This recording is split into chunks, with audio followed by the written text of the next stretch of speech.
Hello and welcome once again to the Square Ball podcast, powered by William Hill and myself and Lee Keegan, back in the hot seats.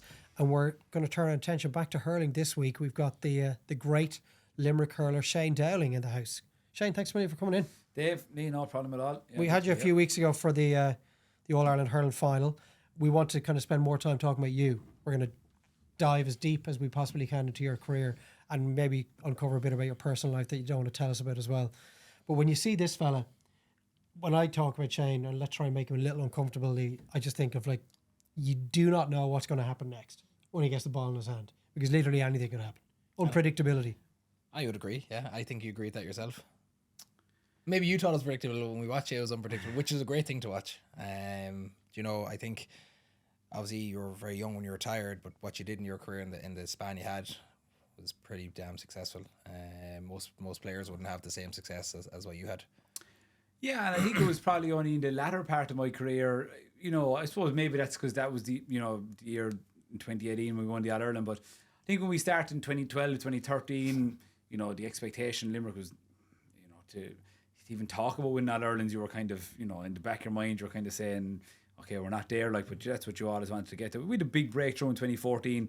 In 2013, we won the Munster Championship in 2013 down the Gaelic Games against Cork. It was memories came up there actually recently. It was 10 years or whatever it was, and to see the pitch invasion, typical Limerick just had been starved of success for so long. And 2014 probably had a successful year, got to an All-Ireland semi-final, famous game against Kilkenny, and the absolute weather was just, I remember got a free 40 yards out and I actually couldn't reach the goal, so I had to flick it to, it was actually Dick Hannon was running after, I had to flick it to him so he could only be 30 yards out. We'll get to to that game. That was epic. Yeah, so and then in 15, 16 just didn't kick on, and I think maybe after 14 there was just sometimes you have a good year, it's like, oh, they were in the semi-final last year, so they'll progress now next year. Never happened. 15, 16. Then John and Paul come in 2017, 2 championship games, lost both. Obviously everyone knows about 2018 then, so that, and obviously being from the Pearshig, we won our first county championship in 2011, and and won kind of every second year before we went back to back in a number of years later, and then obviously won an All-Ireland club in 16. So yeah, listen, successful career. I'd say it was very unfortunate that I had to finish when I did, but that's the cards I was dealt with. And I think it'd have been a lot harder if I didn't win that All-Ireland in 2018. That because I grew up in an era where I never dreamed of winning 4 or 5 All-Irelands like some of the boys have won now. I only ever wanted to win one. I remember meeting people and they saying in 12, 13, 14, oh, we die a happy person if we could just see Limerick win one more All-Ireland. And obviously where things right now is magic. But so that's kind of where I... And you played 1920, but I suppose you just mentioned your fulfillment there. Was 1920 just to see if the body could adapt to playing another couple of years, or was it very much, I just couldn't take this anymore? Because obviously your knee injuries were persistent over a long period. Yeah, but funny enough, the only injury I ever had was bunions. That I got. What did you? Yeah, exactly. Yeah, like a 90-year-old granny, but and that's it. The 90-year-old grannies have bunions now. But I used to get bad old blisters on my feet. But I never got injured really. The county final in 2017. Got injured the last couple of minutes, got an operation, and came back in 2018 then, and it was a fine all 2018, fine all 2019, felt very good. Then just the club game in 2019 didn't feel great, and never recovered from that, and then going into 2020. So I finished up in maybe, was it June, right in the middle of the pandemic. I knew that from like from the feedback I was getting from many different people that I went to, that this wasn't going to end good. So I could have tried to hang around, if I'm being honest about it. I could have, some people wouldn't stay with physios and maybe see out 2020 and may have got another All-Ireland out of it, but it would have meant nothing to me anyway because I wouldn't have been part of it. So I just had to make the hard decision. But what was actually harder was for the next maybe 16 months after that, I was still no closer to realising what was wrong. I remember being in work one day, chatting away to lads, and next thing I didn't hit the floor, but I nearly did. I just got this revolting bang in my knee, and I went up to Belfast and met someone, a surgeon up there. I'd say he gave me 10 minutes of his time, and I was coming back down the motorway, and I pulled in and was in a bad old spot now because it wasn't even hurling anymore. Like I was down in the Pearshig poking around, and I actually couldn't even puck off my left side because I planted my right leg, and many people would say I never had a right side anyway, but I had to strike off of that. And I remember one of the small things, like a lad hitting me, watching training, one of the lads hitting me a ball, I missed the touch, and I had to go back and get it, and actually the way back to get the ball, I was in agony. I actually dropped the hurley and went up home and sat down. So for a number of months I finished work at 5 o'clock and just went home for the evening, something I was never accustomed to. And that injury was something that was a degenerative knee issue, exactly, cartilage issues. Exactly. So if I'd done my cruise shit, I'd have been fine probably, Yeah. you know, because there's a way back. So it was just consistent cartilage damage. And met Cathal Moran, and I remember walking into him and saying, you know, I said, you're not giving me a 5-minute consultation here. I'm not leaving until do you know, I was probably I was ignorant, there was no problem, but I was just sick of it. And he'd done a serious enough operation called an oath procedure, which takes about a year to recover from, and felt unbelievable afterwards. I remember I was 8 weeks in crutches, and every time I walked I felt pain for nearly a year and a half, and I remember throwing away the crutches, never forget it, just hoping that pain would be gone, and it was. And you know, then I tried to get back to play hurling, and got back and was training outfield, got on to play 20 minutes of a game, felt good, and then about 3 days after the game I felt great. And then this is a true story, inside work this fella robbed 3 bottles of wine, and I jogged out the door after him, and you know, this man was probably all of 22 stone now, and I wasn't exactly moving that quick. And the next thing I just felt this most horrific pain. It took me 8 weeks. Gone again? No, not gone, but just the swelling was just unbelievable. So I said, okay, this outfield stuff isn't going to work. But did you catch him? And I didn't catch him either, which is even more concerning. But every cloud, I got back to playing goals then, and I've spoken. Geez, I feel at times, you know, people are sick of listening talk about my injury, but it just was what it was. And I got back and played in goals. 2022, played intermediate for the club. Won the intermediate championship, was a massive buzz. And then got back to playing goals for the senior team last year. Won a county championship, which you know, I've won a few of them now. But that one definitely, they say your first is special, like, isn't it? But for me, this one was more special, just considering the journey that I was on, and still to be playing at a really good club side, really good players at a high level. It meant a lot to me, anyways, because I spent so long trying to get back. So, but feel great now again, and even sometimes now in training, I feel, geez, you know, I could, but you know, that doesn't last for too long. But that's I'm glad that I'm where I'm at now. Yeah, I reread the statement you released in 2020, and it is really sad. You were only 27 years of age, but the emotion is dripping from it, and just some of the lines, like, it's heartbreaking to read through it again. It did feel through that statement, even then, having decided to A, retire, and B, to make it public, that you were still really struggling to accept it. Yeah, I was, and I suppose I just remember the surgeon saying, like, at last it was, have you ever played in goals before? I said, have you, when I was younger. I said, well, that's where your future is going to be now. And I remember them lines saying, oh God, do you know. You're thinking Nicky Quaid better watch out. Yeah, and I've met him a few times since to be slagging him. So yeah, it was hard to accept, but it, you know, at that time, I suppose, during COVID, people had many different things going on, and but that, I suppose, I can't look at anyone else's life really either. Like, you can only worry about your own. So, and I'm an emotional person anyway, Dave, to be honest with you. Some people, you know, they say that you should never get too high with success or too low when things are going bad. I do. I actually read that because I've heard when you've lost games not to come near you, that you take it really personally, or just your personality. Sorry, that. Yeah, I think I've probably got better with time and age, but I don't mind losing games if you just weren't good enough or whatever. But what I struggle with is losing games where I maybe will put myself at fault, or you didn't play at your potential. That's probably where I struggle the most. But then the games that you won, the buzz, the high that you'll be on would be sensational. Like, you know, there are some people that are very good at just staying here all the time, and I'm slowly getting there. When you did walk away, there was only the one All-Ireland to the bank. That last game for Limerick was the 2019 semi-final defeat to Kilkenny, the day you scored one of the greatest goals I've ever seen at Croke Park, with the ball over the top of your head, which was just astonishing. I was lucky enough to be commentating on that moment. Did you envisage the period of success that was coming down the road for your teammates that had suddenly become your former teammates? Like, has that made it tougher over the last 4 years, seeing them win 4 in a row? See, the lucky thing for me is, you know, it didn't make it any bit tough, because, as I said, it's not that I never wanted to win 4 or 5. That was never a dream. It was never an ambition. If it came your way, brilliant. Yeah. But, you know, would it have been tough if I finished in 17? No question about it. but I was lucky to achieve what I've always wanted to achieve. I was there in 2019, and like some of my best friends are still playing with Limerick, and I want the best for them as anyone would for any of our close friends or family or anything like that. So it's not that it's made it hard. Did I want to be out on the pitch? Of course I did, but it was very, I remember in 2020, I was at that game in Croke Park where there was like 10 other people there. Yeah. And I was leaving, going down an elevator, hit the wrong button, met Sean O'Donnell, the stats man, gave him a hug, then ended up seeing the secretary of the county board, kind of gave him a thumbs up. He beckoned me to come down. Went down, gave him a hug, whatever, which we probably weren't allowed to do. And anyway, and then he shipped me into the dressing room, afterwards. It was only 6 months prior to that where I had finished up. So that was nice, I suppose, at that time, and then I was working in RT that evening, so I went across there afterwards. And, 2021, 2 and 3, of course you wanted to be there. But I was happy that I had contributed as best as I could for as long as I did. I had a career from 2020 to 2012 to 2019, and I did what I could during that time, and I was grateful for that. It's mad how, when you say it like that, it just sounds so short, doesn't it?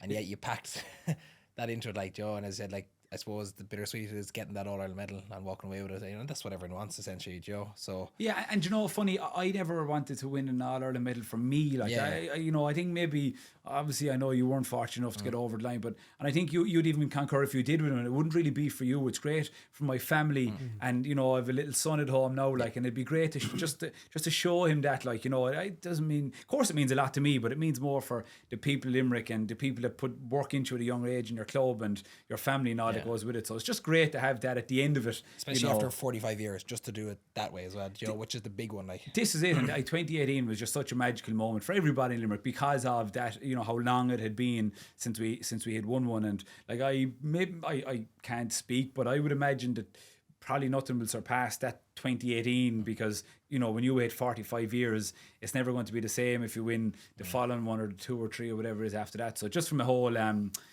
aura around Limerick, I mean, the days and weeks that followed after that were just memories that I'd always hold tight anyway. Would it be fair to say I've been in the knowledge that you're coming in this week, I wanted to frame this part of the conversation as politely as I can. You're not the modern day prototype hurler. This Limerick group are huge men, ripped. We've all seen that photo a couple of years ago. They all have their tops off. Like the South African rugby team. They look like a rugby team. You were never that guy, and yet you were still a key part of what they achieved in 2018 and 2019, getting to the semi-final. And I just wonder, why were you different as regards the strength and conditioning side? I don't want to talk about the actual way that you hurled, because I want to get to that in a moment, because there's very few players like that in the game anyway, that hurl off the cuff like you did. But when you look at someone like Kyle Hayes or Garrod Hegarty, you don't look like those guys. But you were every bit as important to John Colley and Paul Connerk. So what was it about you that was so different? Well, I think definitely I definitely grew up in a different era anyway. Like I was first of all, I was born in the wrong era. I should have been a 1990s hurler. That's essentially the point I'm trying to make. Yeah. I just said it nicer than you did. If I was now that he said it, you're like, I kicked that back. I was a 90s hurler. I said in the wrong era. Listen, I grew up in a different era, which may not make sense. When we grew up playing hurling in 2012 to 2016, and even when John started, the gym, it wasn't you didn't really do it in Limerick. It was there, but you didn't really do it. The DEXA scans, they weren't there. You just came back and you tried to get yourself fit, and that was it. But there was no real metrics for it. The knowledge of that. It wasn't there, right? And yet the Dubs, for example, were they not? But that's the Dubs. We weren't. And Kilkenny. But I remember. Were you not looking at standard bearers around at that time, thinking, this is why we're not really a factor since winning the Munster Championship in 2013? Yeah, but I was a player, not a management. And that's your job. It's up to the management to decide on that. I remember David Breen, a clubmate at Hurling Limerick for a good number of years, telling me about these DEXA scans in 2015 or 16 as well. Physiotherapist himself, isn't he? Yeah, exactly. Yeah, saying that Kilkenny had never even heard of these things. And I remember having a discussion in 2017 with John and Paul, and this discussion in one of the rooms was like, what are we going to do about this gym? With everybody now, it wasn't a culture. Whereas Keane Lynch, Garrod Hegarty, Kyle Hayes, they grew up in that culture of the academy in Limerick. We didn't. So myself, Richie McCarthy, Tom Condon, Dec Hannon, Graham Mull, right? All of us, none of us are like them boys. We just didn't grow up in that era, and that's the bottom line.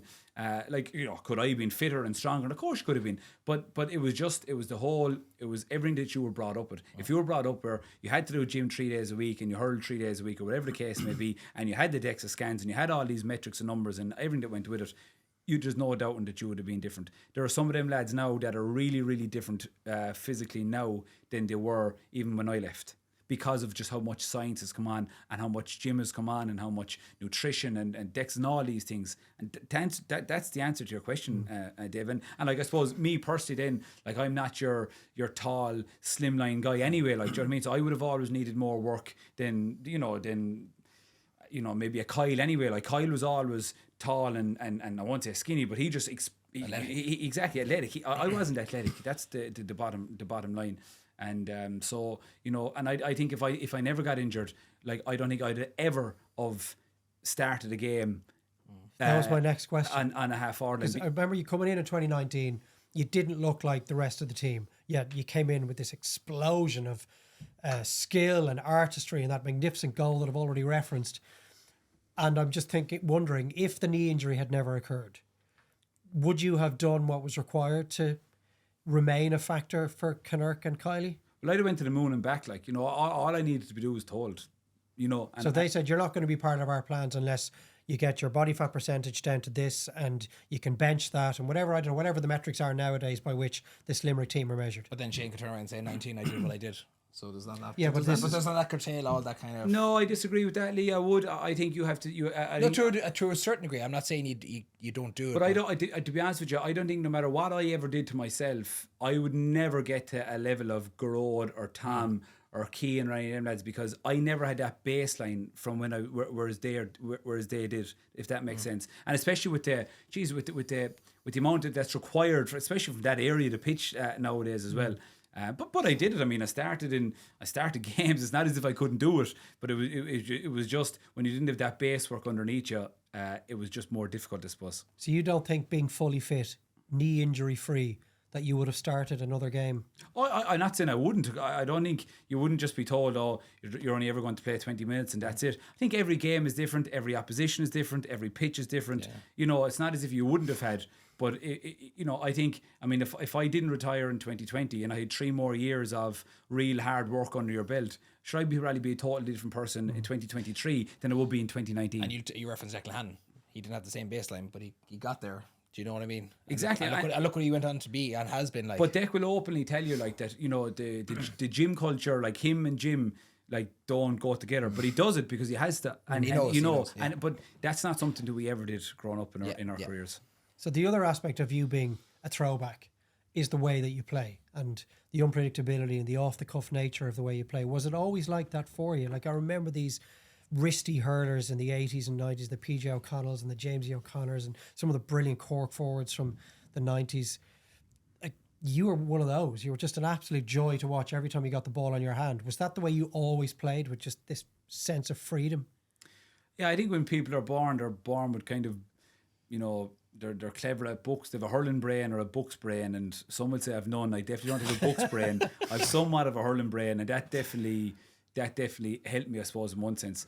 There was 2 things, I suppose, that maybe, a decent striker of the ball and a hurling brain are 2 things. If I didn't have any of them, because I didn't have other things, then I'd had no chance, right? So I was lucky in the sense like that, and I don't think sometimes the majority of intercounty hurlers that play at that level anyway will have a hurling brain.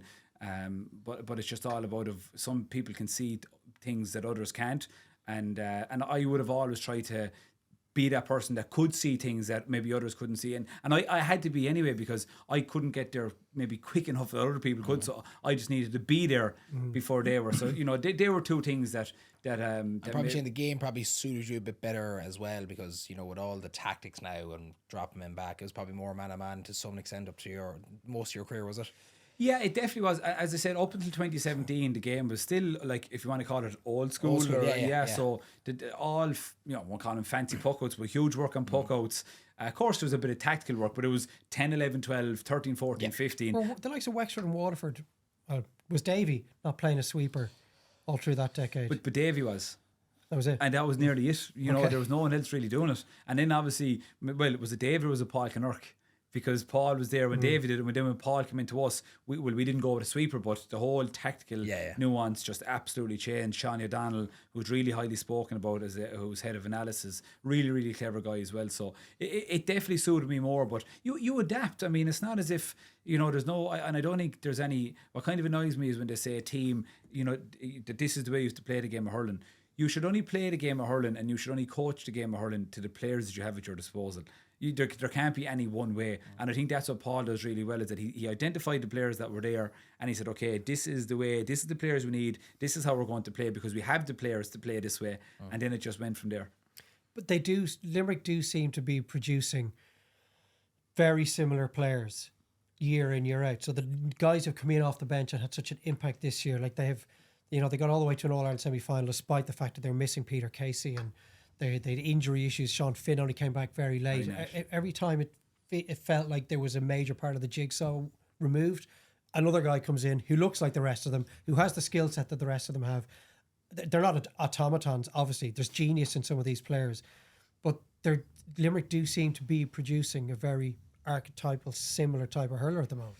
Yeah, well, I think that just comes back to management, is that they just want to have the same cover in every line the whole way up the pitch, and they identify players. That's what they do. So that if someone is missing, but if someone is missing, do we try and put in a replacement similar? But with all due respect, are you going to replace a Peter Casey with a Peter Casey? You're not. No. Can you replace a Barry Nash with a Barry Nash? You can't. You can just similar-ish people like Adam English would have came on, you know, this year and has had a really, really good year for a young fella, if you want to call him. But he's still a different type of hurler than a Peter Casey is. So they're just trying to identify players, whether they're skillful, athletic, strong, whatever the case may be. And that's what they're really, really good at, is they just know who they want. So for you then, but off the cuff, was that, let's just Shane, you know, like let Shane express himself. Let's not, like, as in playing to what you want to play like and playing to your strengths. Was that something that you felt free enough to do? Because clearly you did it within the later setup I'm talking about, because it was always there.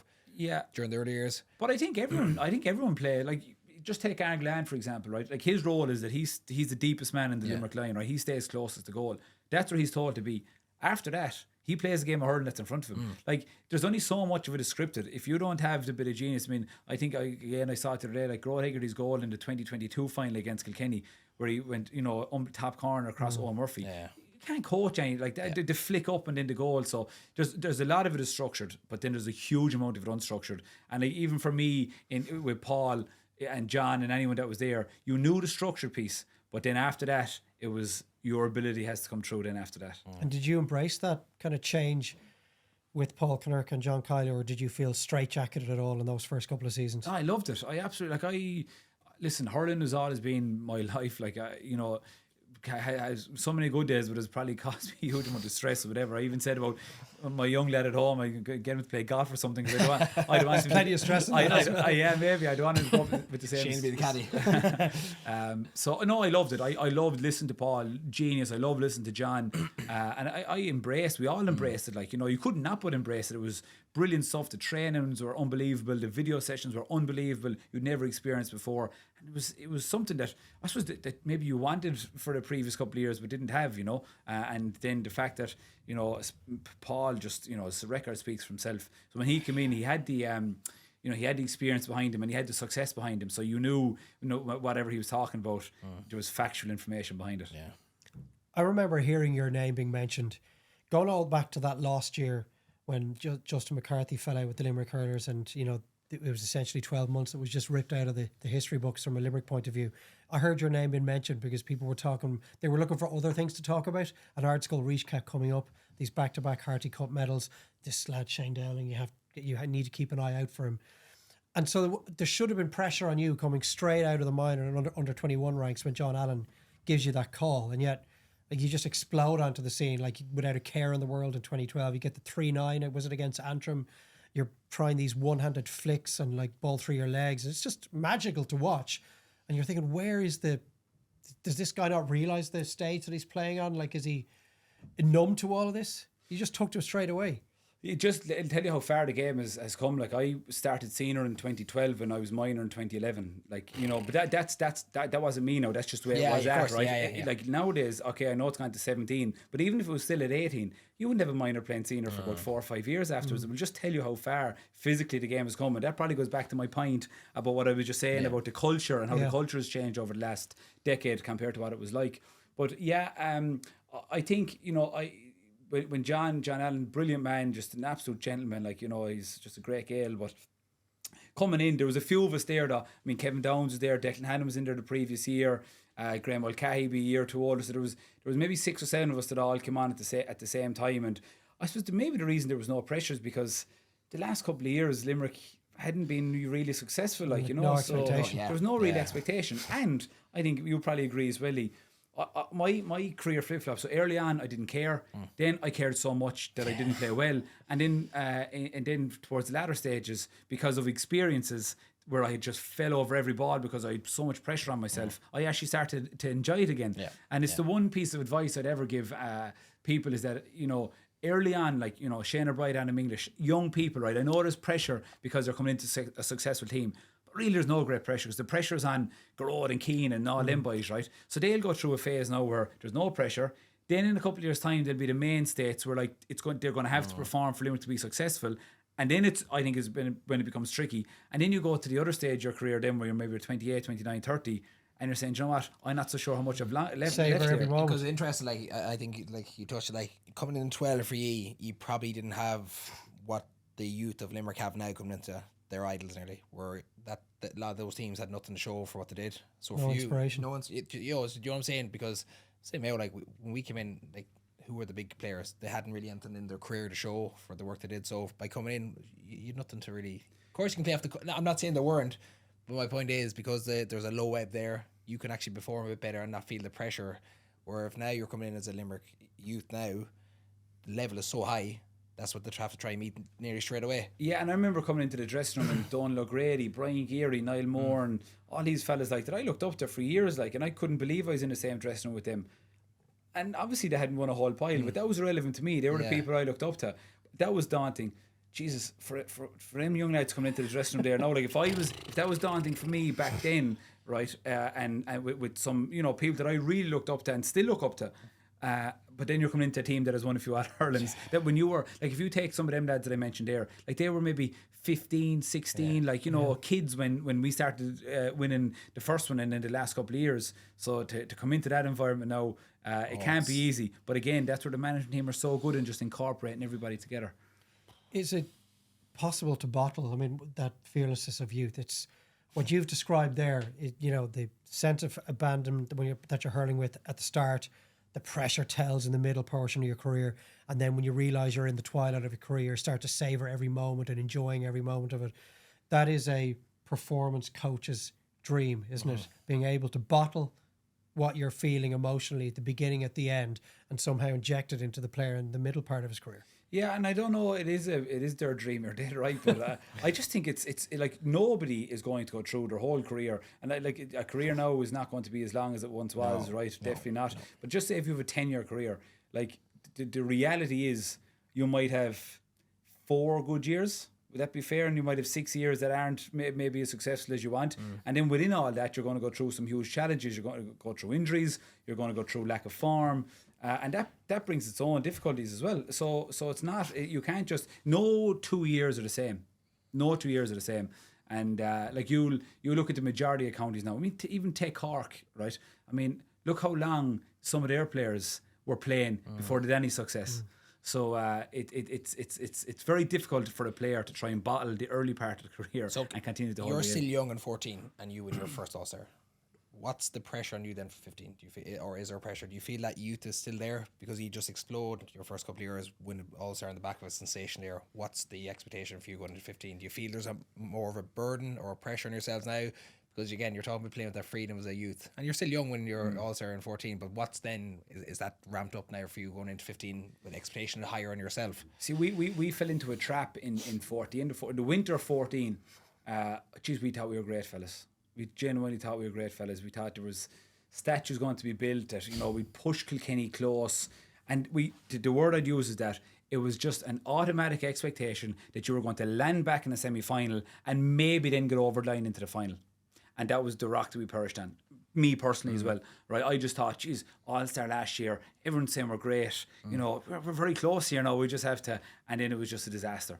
And then the following year was hard to get back as well. Yeah. So that was the issue, is that it was an automatic expectation that you were just going to get there rather than actually working harder than you worked the year before to make sure you get back there. Massive difference. Yeah. So is that on management and the players, obviously, who crossed the white line, but that sense amongst the players wasn't realised by the management, that they weren't in tune enough with you guys to get an idea in the winter months. These lads' heads aren't right. They're licking themselves here after a Munster Championship win and beating All-Ireland semi-final place the following year. Yeah, and you know, TJ Ryan was a fantastic manager. I mean, when he came in 2014, like, we had a really, really good year, beaten in the Munster final by Cork. The last game that the park had before, it was being revamped, right? So maybe Cork weren't going to lose that one. And then a really good win against Wexford, and obviously that game against Kilkenny. And but I suppose it was just like, TJ was brilliant, right? And talk about timing, you know, TJ probably brought in all the players that are all household names now just to get their careers up and running. And then John took over from him, and then probably saw the benefit of the work that TJ had put in. So we were just probably a team in transition at that stage, where we needed this injection of youth, but it was just too soon for them. I mean, Keane started corner forward that day, but it, you know, no different than anyone. It just took a couple of years to try and build up to your potential. So it was just a timing thing at that time, I'd say, Dave, where we just needed something different, and we just had to wait a year or two for that. You've already referenced the 2014 semi-final. Now, for any of our viewers who are maybe too young to remember it a decade ago now, or maybe are casual hurling fans and have never seen it, go onto YouTube and watch the highlights of this semi-final. I was pitch side for radio that day, obviously soaked to the skin. I can't ever remember. I remember Galway, Kerry played each other in an All-Ireland quarter-final in a monsoon. There was thunder and lightning that day as well. You couldn't see nearly the hand in front of your face. The rain was so heavy. And throw a helmet on your head. And put a helmet on the head, and all the water just dripping down. Talk to us about what your memories, aside from it being a game you should have won. It was that typical Cody thing in Kilkenny. They score the goals at the crucial times and sneaked home by 2 points. I feel like our guests that come on have had the Kilkenny experience. Yeah. Do you know? Yeah. So. The one thing I remember from that day, I don't know if anyone else will, was Seamus Hickey being interviewed with a parrot on his shoulder after getting a man in the match. Remember that? I seen it during the week. I actually seen the photo. and he smiled. Seamus was distraught. I don't even know it was a parrot. There was a bird on his shoulder, and I don't know what it was about. But anyway, I just remember that for 14. That game was. I remember, like, any player, no matter what they'll tell you, they don't want rain. You don't want wind. You want the perfect conditions. And going into the game, I was like, oh, the rain. Away, no, like, you know, and then this wasn't rain. Then we were no, but then this we were like end of the world stuff. But then we were warming up, and it was still just raining now, okay, right? And I was like, oh, Mike, go away, like, you know. And then towards the end of the warm up, it was like, you know what, this is actually so bad, it may as well stay like this. You know, it was gone to the stage where there was no going back. It was the most gruesome conditions that you could ever imagine. Like the top tiers in the stadium, the bottom tier, the lower Hogan and Cusack were empty because everyone had just gone and tried to find a bit of cover. But it was an incredible game of hurling. It was magnificent. The weather probably made it, and we had him rattled. Like, I remember Richie Hogan got a goal in the first half against the run of play, and then we went a few points up, and Richie Power got a goal. Henry came on, and they just snuck over the line. Experience, yeah, it was. Oh, that was some game. But the conditions were, I've never ever witnessed conditions like it again. Never witnessed weather like it, let alone playing. Were you shocked on head? Huh? Were you shocked the game went ahead? Well, see, it wasn't. This was my point. It wasn't bad before. Pitch was fine. The pitch was fine, and even driving to the stadium, it was fine. It was drizzling, running, soon as then. but all of a sudden, then it just absolutely exploded, and it was nuts. It was nuts.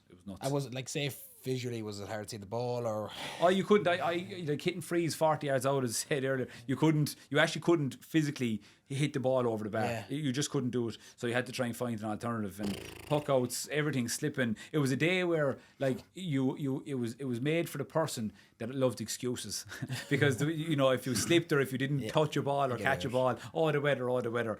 It was a day for excuses. But to be fair, we knuckled down. I have to say now, as a group, we knuckled down. We were in a good place, and we just barely come up short.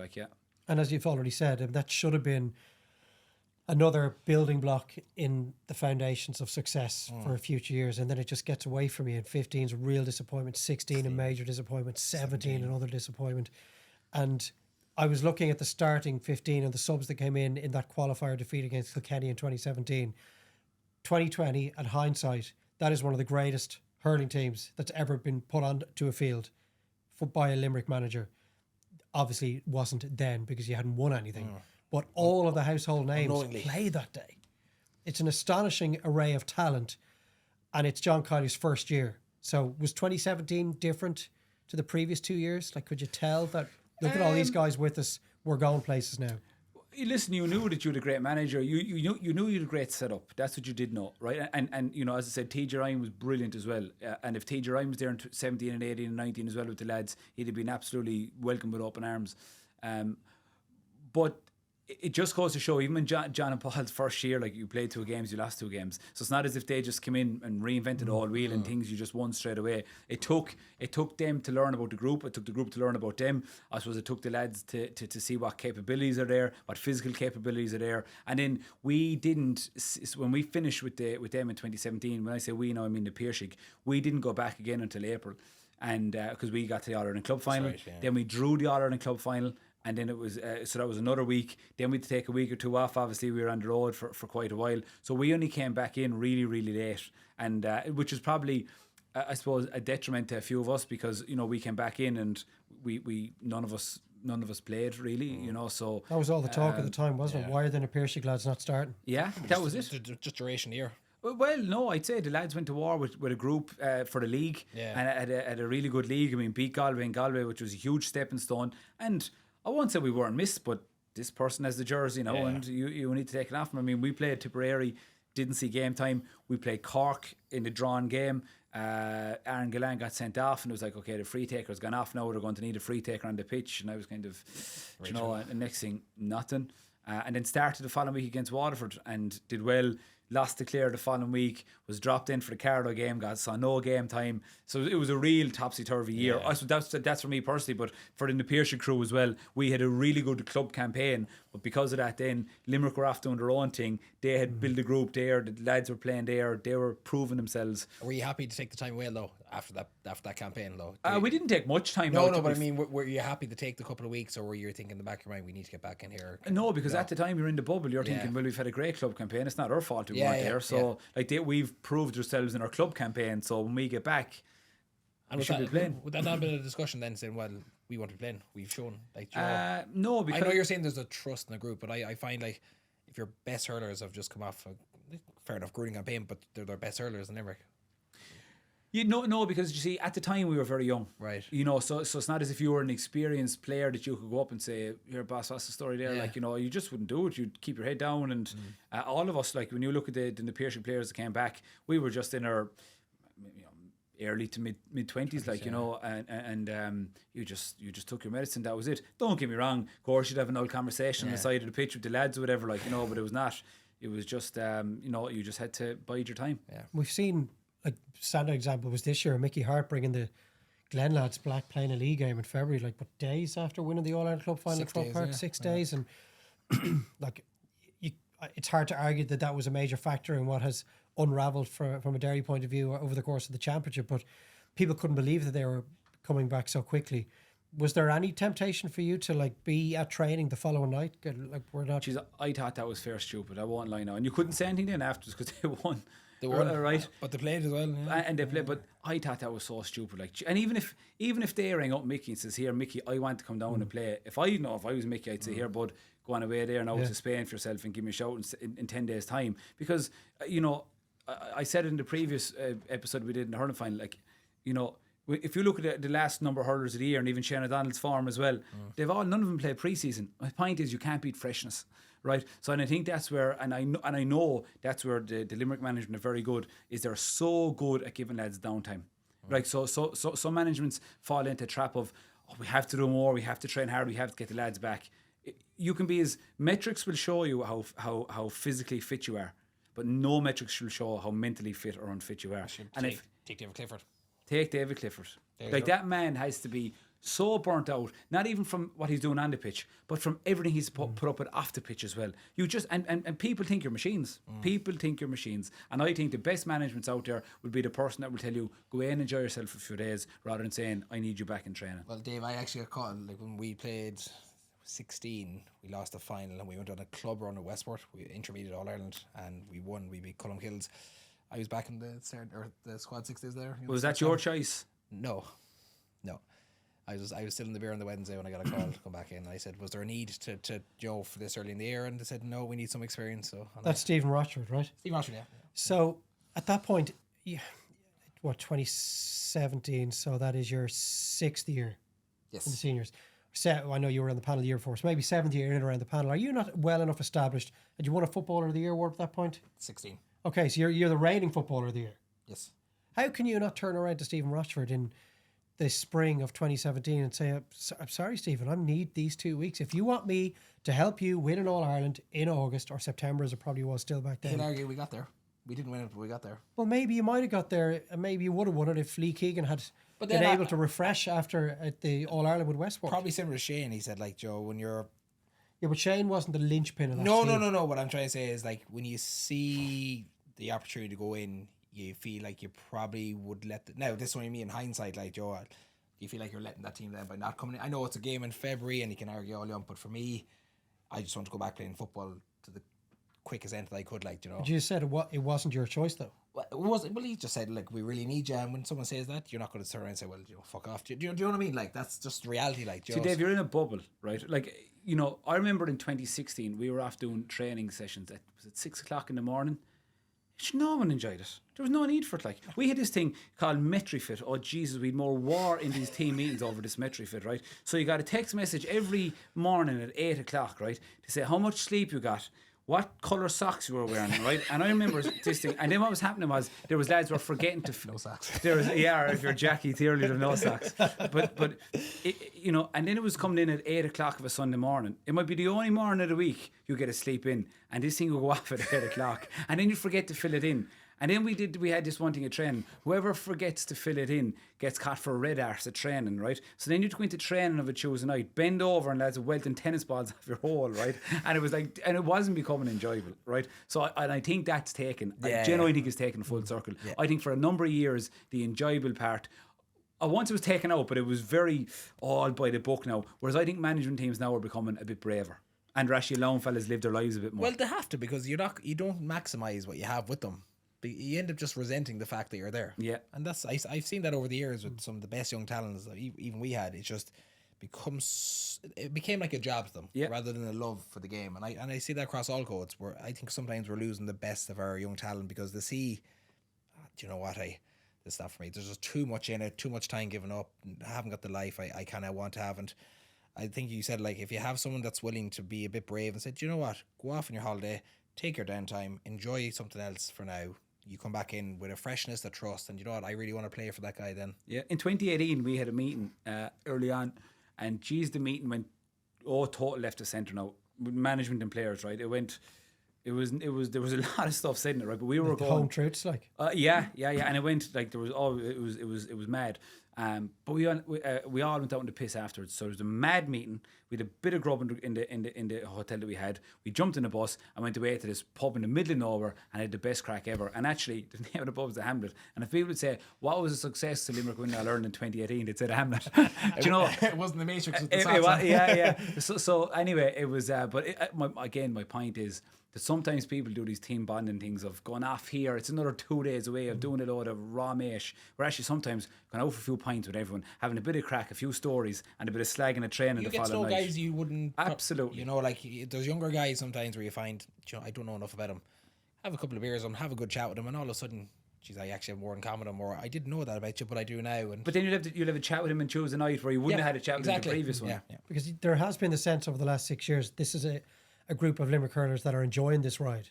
They're allowed off the leash. They're allowed go and enjoy themselves. I know the Dublin footballers were routinely told to lads, you've just won a Leinster semi-final against Westmeath. We're not in training until Tuesday night. We don't have a match for 2 weeks. Off you go. We'll run it out of you on Tuesday night. And I would often bump into Dublin footballers around pubs in Dublin having the crack. And they weren't. Jim Gavin let them enjoy themselves. They weren't the robots. They were not. We've foreseen this. 100%. Yeah. And I think the examples of Dublin and Limerick are so important if we aren't to scare off college students who want to play inter-county hurling or football, but like shudder at the prospect of having to empty their entire lives into it. The one thing that makes all that very easy to do or easier to do is success, right? Yes, of course, And that's the one thing I'd say about John, right? Is he done that when we were having no success, right? He was like, after every Munster Championship game, win or lose, beers in the dressing room afterwards, bit of crack and downtime. I mean, that's a brave thing to do when maybe previously in Limerick there was a culture of drinking, right? We weren't winning, and your manager was allowing it to have a few beers when it was unheard of, right? But it all incorporated into just a bit of enjoyment and relaxing. But it does make it easier when you're winning. But I know that them lads at home, they have barbecues after some games, they're chilling out on the pitch, they're doing just many things that a normal person should be able to do living. But just because you're playing sport, of course you've got to be a lot more disciplined.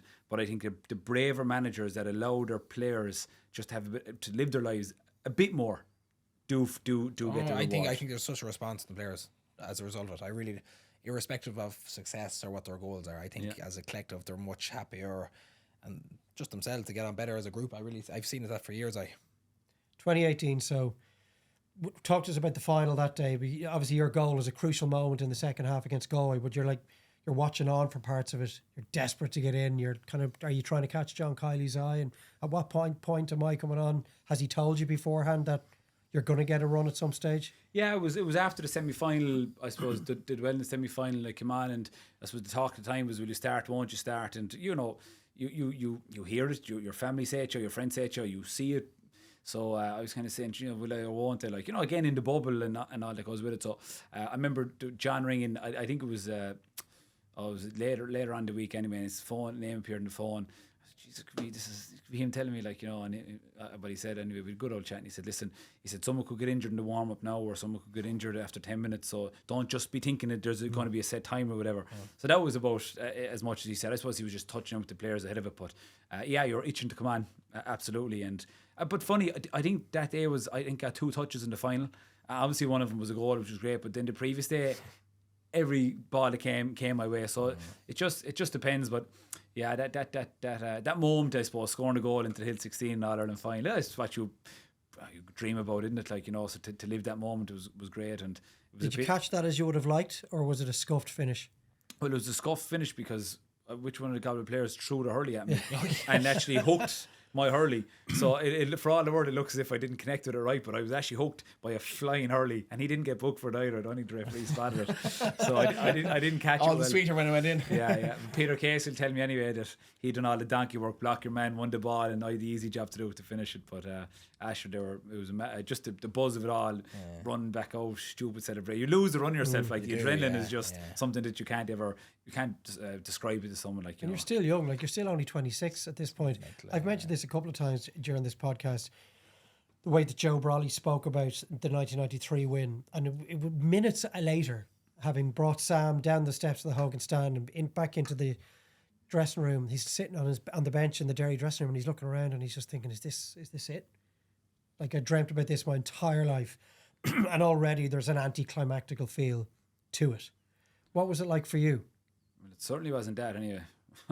I remember going back into the dressing room, the crack, the buzz, wondering what the hell was going on back in Limerick, wondering what the party was going to be like, what the homecoming was going to be like, the crowds. Oh, how could you say that after winning All Ireland? I mean, the weeks and months that followed were sensational. There's everything but an anticlimax. Going into the dressing room, picking up the phone and ringing my parents after winning All Ireland, after everything that they had done for me. Jesus, it was everything that I've ever wanted, and because it was, and maybe because again you grew up in a county that you'd never seen it as yourself growing up. You'd seen Limerick at 10 All-Ireland final in 07 and being hammered. I was in the homecoming. I was there 5 hours early so I could get up to the very front so I could see the players. That's everything that you grew up wanting to do. It was everything but an anticlimax. It was unbelievable. I would have told Joe to come to our change rooms after. Oh, yeah. Yeah. Well, I suppose there would have been players in that Derry dressing room that would have felt exactly like you did. Everyone would have Joe different feels emotions. different to a lot of people anyway. So let's go back to your point. If he can't enjoy success and take it for what it is, then what's the point in doing it? What's the point of sport? That's the reality. You'd be just another number, just slapping and clocking in and going out the door again. So yeah.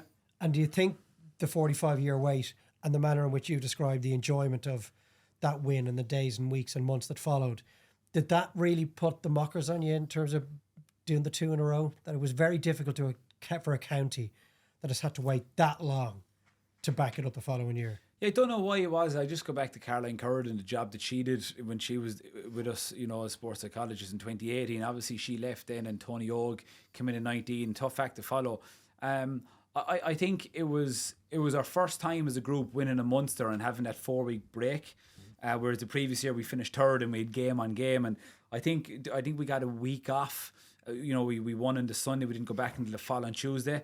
I'd say, and I know since that hasn't happened. They're generally back on the Friday to break up that. So maybe that had a small factor got to do with the slow start against Kilkenny.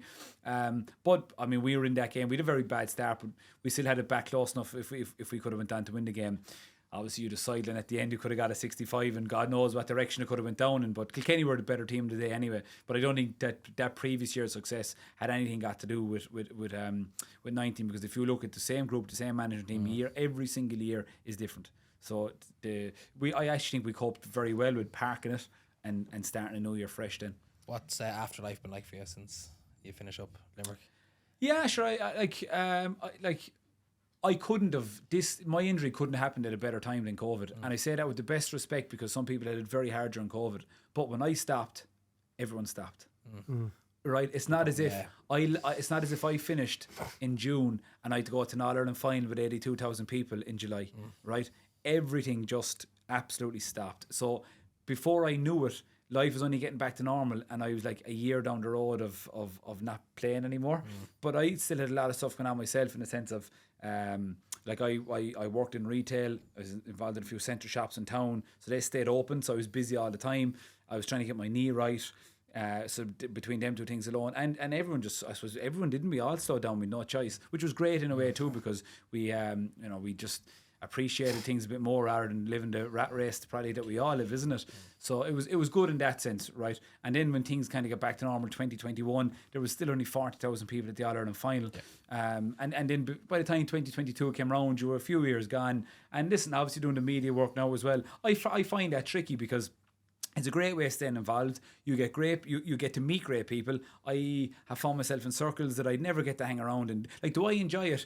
Yeah, it's a bit of crack. Do I love it? No, I love the people that I meet and the circles that I find myself in.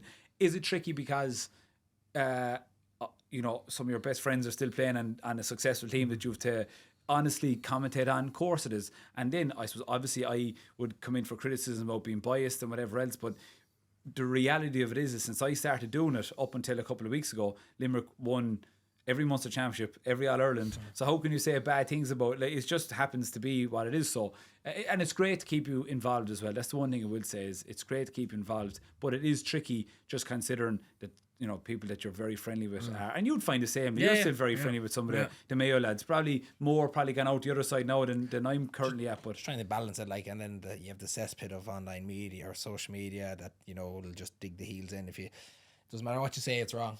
And that's the reality. There is no winning, and I don't personally. None of us like getting criticised, right? That's just the nature we love them, but. There's just the nastiness out there. It's not ideal. I don't mind it. I don't like when my parents come across it because they take it probably a lot more personal than I do. I mean, I just want to go up, try give a real assessment of the game, be honest about it, and go away home. But would you be aware of it, or do you see it like? Of course you see it. I think any person that tells you that they don't see it, unless you're not on Twitter, not on Facebook, not on Instagram, you're going to see it. And. That's just the way it is. You can't avoid it, But it's amazing. Everyone you meet in person, you're a great fella. But everyone you meet online, that's just. They're called the bots. Exactly. It's just the world we live in. And you managed the Limerick Minors this year. Yes. How'd you find that? Do you know, it was a very disappointing year because people only saw we obviously didn't have a good campaign, but I went in with them last year with the 16s. We won the 16s for a year and a half.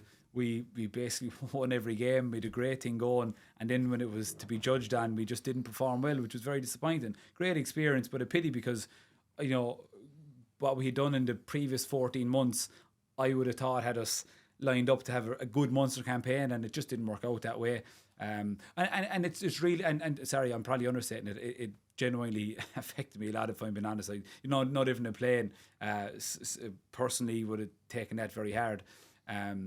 But because it's not as if the signs were there for the back. So we all know when you're involved in a team, if you're going well, not going well, if you're good, if you're not good, we all know that, right? And you know, if you're not going well, or you don't have a great team, that you'll try and dig things out or whatever. I mean, if you're not good enough, then you say so be it. But the fact that we were having such a good campaign for the previous 14 months, and then when it mattered most, you didn't perform well. And as a manager of the team, then that, you know, and I would have openly said this to any of the lads, I will be the fall guy. And that's what you do as a manager of the team. But it was a good experience, but just a pity how, you know, when it mattered most, we didn't perform well. But when I went over, when I took them over at 16s, up until all the games we played just 12 days prior to the start of the championship was so good. We couldn't have foreseen how the next 4 weeks would have came. Do you think that if you continue to take such defeats and failures as personally as you did this year, that you see a future for yourself in management? Like, will you have to learn to work on that? Maybe, yeah. Like I don't think Sandy got through it. I actually fell ill myself a couple of weeks ago. I collapsed down in training. I was in hospital for a few days, right, and okay. it was. Geez, get no sense of that off you today. You're flying it. Yeah. It was a scary time. Now, you know, it was lads down training. It's not something anybody wants to see. I obviously didn't know what was going on for a period of time, but some lads will tell me that all that contributed to it. I don't buy it. Maybe it did, maybe it didn't. Thankfully, they found nothing sinister wrong, bar one or two small things. But you're 100% right, Dave. I won't say I don't have a future in it. I don't have longevity in it. Okay. I'm not your type of person that will, you know, we all know them people that will go from team to team to team. I've no interest at this moment in time. I've no interest in training anybody that's not my own. I would probably do something with the Pierce down the line whenever my playing days your goalkeeping days are over. Goalkeeping days are over. And if I do get an opportunity to be involved with Limerick again, when I do slow myself down, yeah, maybe. But it's something that I have to learn, definitely. But even if I do learn, Dave, your personality is your personality. When I do something, I get so invested in it and so competitive. And I'm not saying I'm any different to anyone else, but just it's something that that's definitely. I have to learn that, you know, do you know people say about their jobs? Can you leave your jobs at the front door and go home? You know, when it comes to sport, I can't leave something at the training ground and go home. And that's what makes it difficult for me. I tell you, you can tell the energy he's brought in the last hour. I'm wrecked after spending an hour in your company, Shane. It's been brilliant. It's just been really great. You remind me in so many ways of, this is a bit from left field, of Luke Fitzgerald, who was forced to retire way before his time, but yet won a Grand Slam, 3 Heineken Cups, packed so much into a short spell. Went to media. Went into the media, went to the dark side. That's exactly what you've done. And I mean, you have had the Limerick career that hundreds of Limerick inter-county hurlers before you would have dreamt of. So I hope you've enjoyed it. And we really enjoyed talking to you today. Yeah, cheers. Thanks for having me, guys. Thank you. Appreciate it. The great Shane Dowling on the Square Ball podcast.